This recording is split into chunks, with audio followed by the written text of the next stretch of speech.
चुनावी साल में फिर चर्चा में आया सीएए और एनआरसी। आरएसएस प्रमुख मोहन भागवत ने कहा, नागरिकता संशोधन कानून से नहीं होगा किसी भी भारतीय मुसलमान को नुकसान। आरएसएस प्रमुख मोहन भागवत असम के गुवाहाटी में नागरिकता डिबेट पर आई एक किताब के लोकार्पण के लिए पहुंचे थे।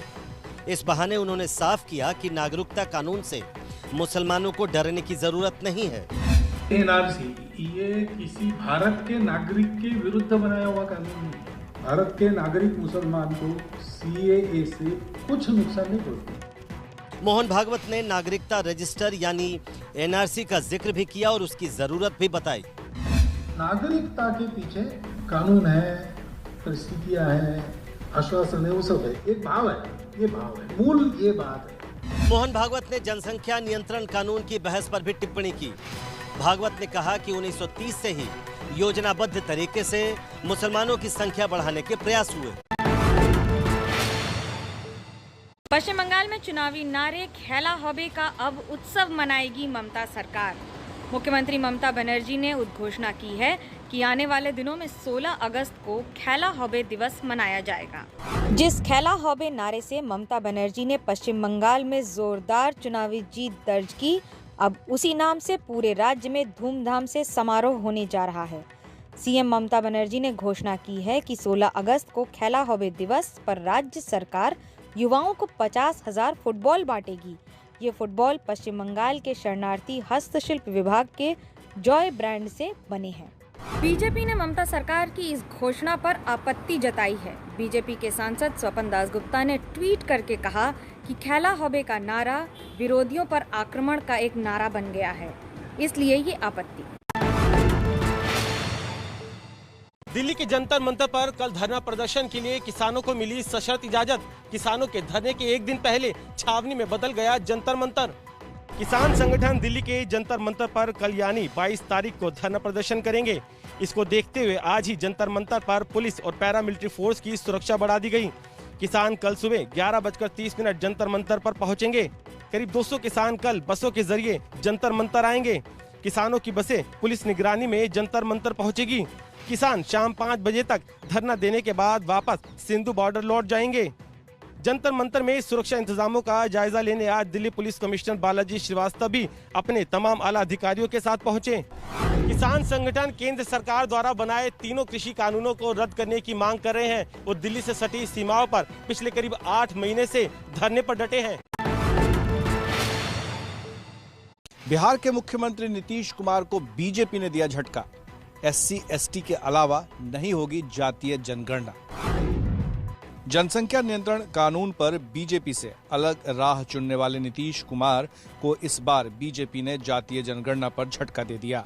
नीतीश कुमार ने 2 बार विधानसभा से प्रस्ताव पारित करवाकर जाति आधारित जनगणना की पैरवी की थी, लेकिन केंद्र सरकार ने संसद में कह दिया कि 2021 की जनगणना जाति आधारित नहीं होगी। भारत सरकार ने नीतिगत मामले के रूप में फैसला किया है कि SC/ST के अलावा कोई जातीय जनगणना नहीं होगी।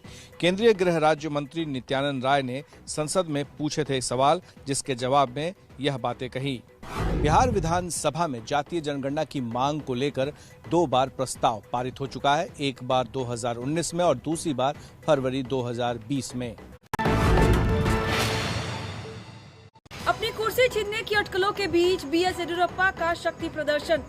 बीएस येदियुरप्पा के साथ खड़े हुए लिंगायत के कई संगठन और कई संत। चारों तरफ बैठे लिंगायत संत और उनके बीच बैठे कर्नाटक के मुख्यमंत्री बीएस येदियुरप्पा।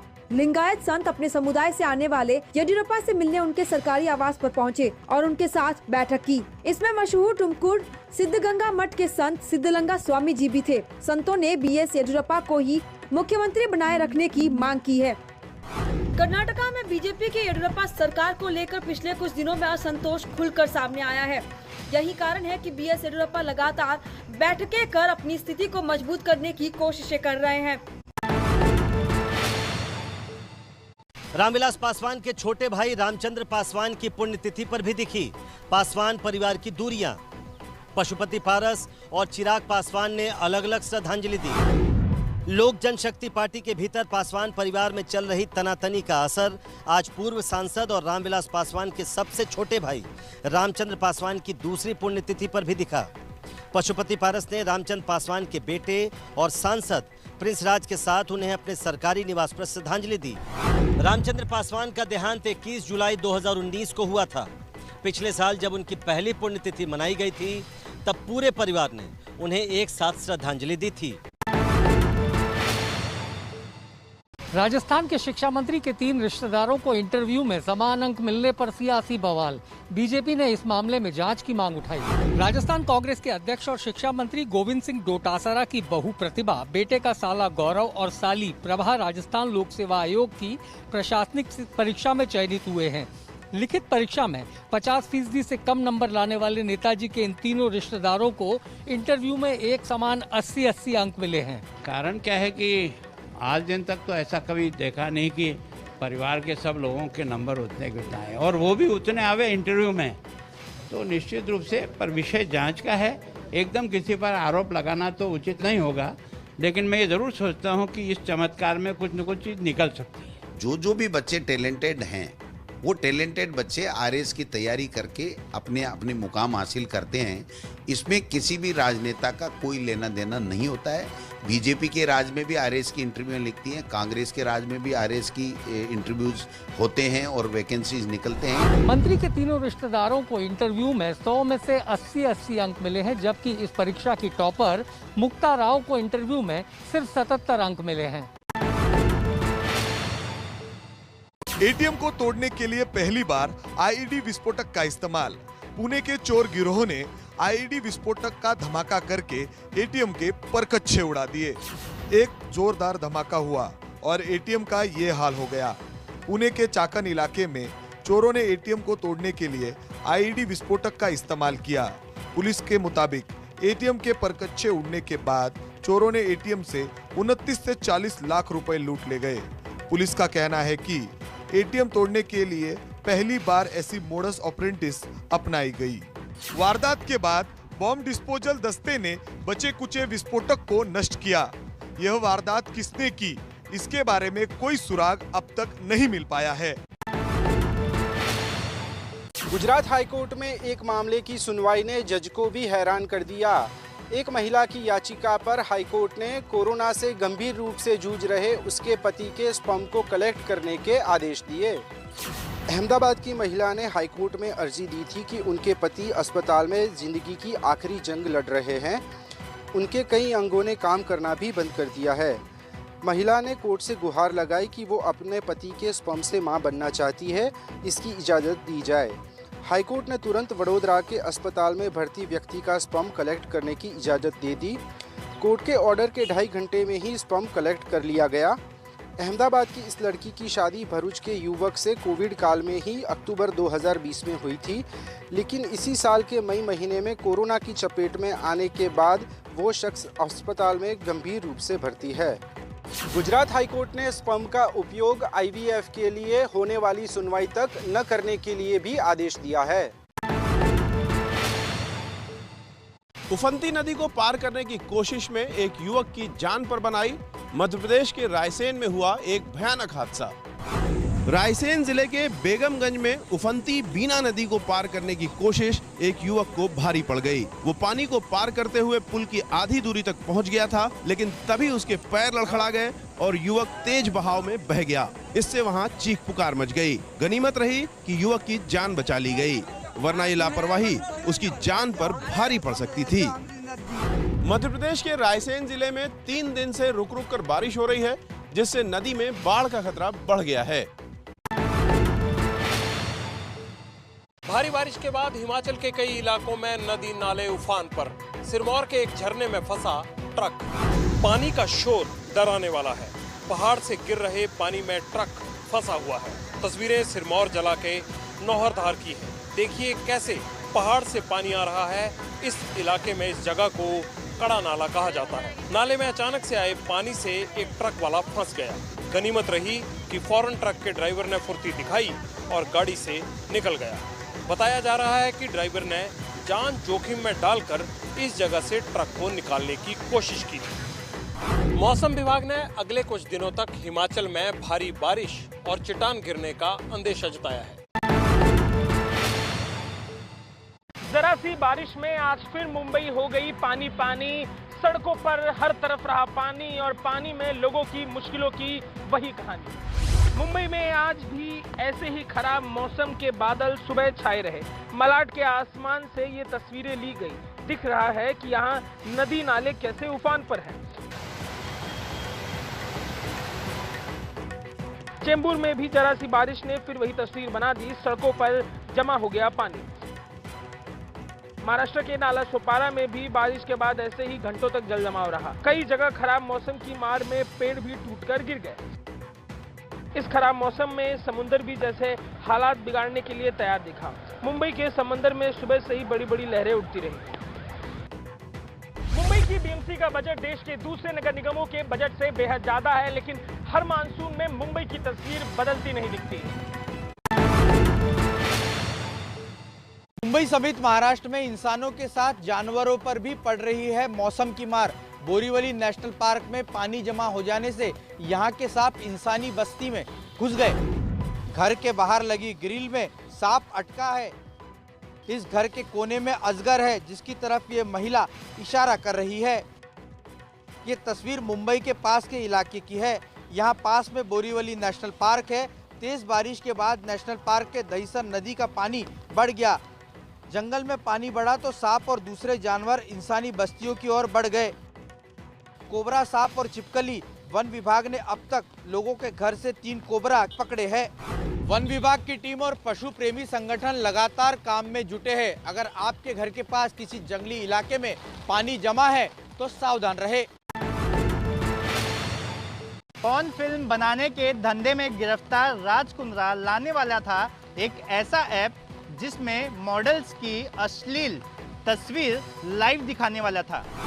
पॉर्न फिल्में बनाने के चक्कर में अभिनेत्री शिल्पा शेट्टी का पति राज कुंद्रा आजकल इसी तरह पुलिस थानों और कोर्ट के बीच धक्के खा रहा है। इस मामले की जांच में अब एक बड़ा खुलासा हुआ है। राज कुंद्रा अश्लील वीडियो दिखाने के लिए एक नया ऐप लाने वाला था। इस ऐप का नाम रखा गया था बॉलीफेम, जिसमें मॉडल और अभिनेत्रियों के अश्लील वीडियो लाइव दिखाने की तैयारी थी। व्हाट्सएप की चैट देखिए। राज कुंद्रा के इन्हीं मैसेज से ये नया खुलासा हुआ है। दरअसल पहले राज कुंद्रा अपने अश्लील कंटेंट को हॉट शॉट नाम के ऐप पर लॉन्च किया करता था। इस ऐप को गूगल और एप्पल प्ले स्टोर ने रोक दिया था। इसके बाद कुंद्रा का आने वाला था नया लाइव ऐप।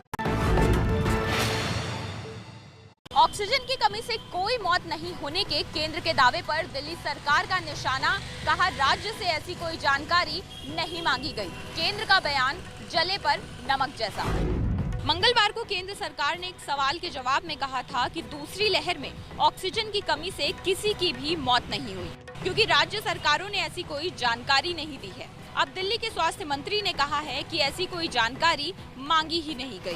केंद्र सरकार जले पे नमक छिड़क रही है। लोगों के घरों में डेथ हुई है, उसके ऊपर कम से कम आप कुछ नहीं कर पाए, उनको बचाने में मदद नहीं की, कम से कम उनके जले में नमक तो न छिड़के। अप्रैल और मई के महीने में जब कोरोना की दूसरी लहर पीक पर थी, तब दिल्ली समेत देश के कई इलाकों में ऑक्सीजन को लेकर हाहाकार मचा था। उस दौरान रोज दर्जनों लोगों की मौत की खबर आ रही थी। ऑक्सीजन से मौत विवाद पर महाराष्ट्र सरकार का बड़ा बयान। कहा ऑक्सीजन की कमी से राज्य में नहीं हुई कोई मौत। महाराष्ट्र की उद्धव ठाकरे सरकार ने कहा है कि राज्य में ऑक्सीजन की कमी से कोई मौत नहीं हुई। नासिक के अस्पताल में ऑक्सीजन सप्लाई रुकने से 24 लोगों की मौत को सरकार ने हादसा बताया है। अप्रैल महीने में ऑक्सीजन की लीकेज के बाद सप्लाई रुक गई थी, जिसमें लोगों की जान गई थी। महाराष्ट्र सरकार ने कहा है कि ऑक्सीजन की कमी से लोगों की मौत हुई या नहीं, ऐसी कोई जानकारी केंद्र सरकार ने राज्य से नहीं मांगी थी। केंद्र सरकार के इस बयान के बाद देश में राजनीतिक माहौल गरमाया हुआ है। कल संसद में इस पर हंगामा हो सकता है। ऑक्सीजन को लेकर सरकार पर निशाना साध रहे दलों को आज बीजेपी ने भी करारा जवाब दिया। राहुल गांधी, कांग्रेस पार्टी और आम आदमी पार्टी ये बाज नहीं आ रहे हैं पेंडेमिक में भी राजनीति करने से। महाराष्ट्र की सरकार, आपकी छत्तीसगढ़ की सरकार जब ये खुद मान रही हैं कि यहाँ ऑक्सीजन की शॉर्टेज के कारण डेथ नहीं हुआ, आप ट्वीट करके पूरे देश में भ्रम फैला रहे हैं। आज से 100 साल बाद भी इस बात की चर्चा होगी कि जब सारी दुनिया महामारी से जूझ रही थी, केंद्र सरकार अपनी मूर्खतापूर्ण नीतियों की वजह से इस देश को ऑक्सीजन के क्राइसिस में धकेल चुकी थी। दरअसल देश के स्वास्थ्य मंत्री मनसुख मांडविया ने संसद में कहा कि कोरोना की दूसरी लहर के दौरान ऑक्सीजन की कमी से नहीं हुई है कोई मौत। उनके बयान के बाद से ही सियासी हंगामा चालू है। जम्मू कश्मीर में हुए ड्रोन हमले के बाद से ही देश भर में अलर्ट जारी कर दिया गया है। ड्रोन हमले के संभावित खतरे को देखते हुए देश की राजधानी दिल्ली और देश की आर्थिक राजधानी मुंबई में हाई अलर्ट जारी किया गया है। इस बीच भारतीय नौसेना के वेस्टर्न नेवल कमांड ने एक नया आदेश जारी किया है। इस आदेश के मुताबिक अगर कोई भी ड्रोन वेस्टर्न नेवल कमांड के 3 किलोमीटर के दायरे में दिखेगा तो उसे नष्ट कर दिया जाएगा। मैं इस वक्त मुंबई के कोलाबा इलाके में हूं और कोलाबा इलाके में ही समुद्र के किनारे भारतीय नौसेना का वेस्टर्न नेवल कमांड है, जहां पर मेजर इंस्टॉलेशंस हैं। भारतीय नौसेना का हेडक्वार्टर है यहां पर और यहां से कंट्रोल रूम भी है। साथ ही साथ भारतीय नौसेना के जो सबमरीन्स हैं, युद्धपोत हैं। मुंबई पुलिस ने पहले से ही रोक लगा रखी है। विशेष परिस्थितियों में अगर किसी को ड्रोन का इस्तेमाल करना है तो उसे मुंबई पुलिस कमिश्नर की इजाज़त लेनी होगी। इजाज़त लेने के बाद उसे स्थानीय पुलिस में उसे जमा कर NOC लेना होगा।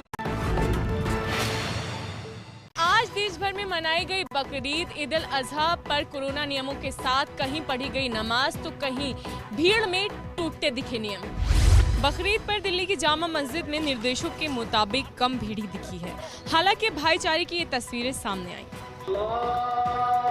अहमदाबाद की जामा मस्जिद में भी नियमों के साथ नमाज पढ़ी गई। नोएडा समेत देश के ज्यादातर मस्जिदों में आज दूरी के साथ नमाज पढ़ी गई। हालांकि कई जगह नमाज के दौरान बारिश भी हुई। हैदराबाद की मक्का मस्जिद में भारी संख्या में एक साथ नमाज पढ़ी गई, जिसकी वजह से सामाजिक दूरी नहीं दिखी। इस्लामिक कैलेंडर के मुताबिक रमजान के 2 महीने बाद कुर्बानी का त्योहार बकरीद आता है। इस मौके पर राष्ट्रपति रामनाथ कोविंद और PM मोदी ने बधाई दी।